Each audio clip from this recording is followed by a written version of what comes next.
sapagkat ang ating pakikibaka ay hindi laban sa laman at dugo, kundi laban sa mga pamunuan, laban sa mga kapangyarihan, laban sa mga namamahala ng kadilimang ito sa sanglibutan, laban sa mga ukol sa espiritu ng kasamaan, sa mga dakong kaitaasan.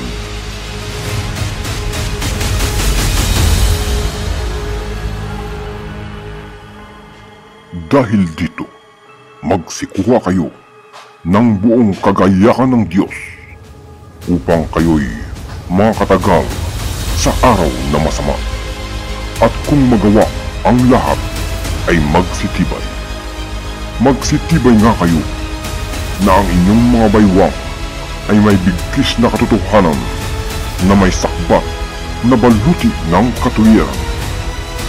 At ang inyong mga paa ay may panyapak na paghahanda ng ebanghelyo ng kapayapaan.